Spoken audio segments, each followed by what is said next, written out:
Bonjour à tous. L'essentiel de l'outil Etir. Cet outil Etir a été développé avant un outil relativement similaire qui s'appelle Adaptea, qui est un petit peu plus complet. Et il y a quelques différences entre Etir et Adaptea. Vraisemblablement, dans la suite, je serai peut-être amené à réunir ces deux outils. Etir travaille de deux façons différentes.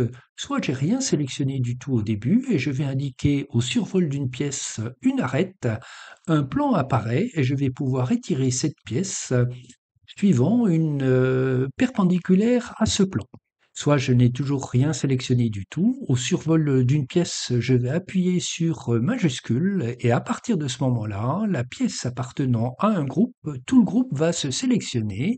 Je vois donc le plan qui va me permettre d'étirer le groupe en question.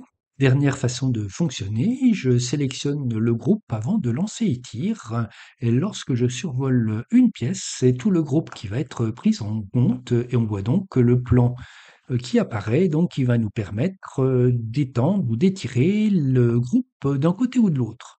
Seconde chose à faire une fois qu'on a sélectionné le groupe, c'est indiquer un endroit, un côté sur lequel on souhaite étirer la pièce et ensuite deux possibilités, soit une pièce, je ne veux pas qu'elle soit étirée, je peux l'enlever, soit au contraire, une fois enlevée, je peux l'ajouter.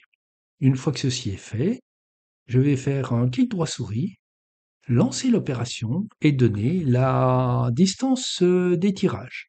Je vais mettre 100 et mon caisson est donc étendu de 100. Si je relance à présent Etir et que mon groupe avait été sélectionné, je vais étirer par rapport à ce plan ici que j'indique, étirer la partie haute qui est ici. Je vois donc que les pièces qui vont être étirées en rouge, les pièces qui vont être déplacées en vert. Clic droit souris, lancer l'opération. Je vais de nouveau taper 100 et mon groupe donc est étiré à partir de ce point-là d'une distance de 100 mm. C'est relativement simple à utiliser. Une nouvelle fonction est arrivée avec Etir et qu'on va voir.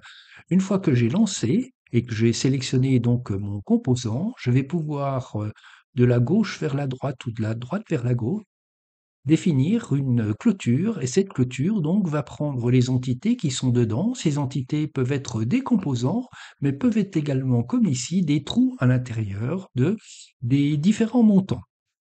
Une fois que j'ai fait ça, je peux prendre la partie sélectionnée et la descendre. Je vais donc descendre mon étagère, à la fois l'étagère elle-même, le taquet et les percements qui appartiennent au montant. De la même façon, je peux reprendre cette partie-là et en faisant un clic droit souris, je vais pouvoir supprimer la sélection. L'étagère a disparu et ses percements également. Dernière façon de le faire fonctionner, toujours une clôture.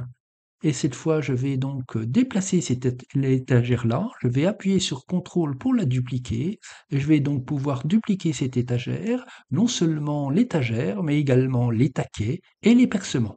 Autre application de cette clôture, j'ai ici un caisson et le vide technique n'est pas assez grand. J'ai posé des taquets à une certaine distance que je vais garder.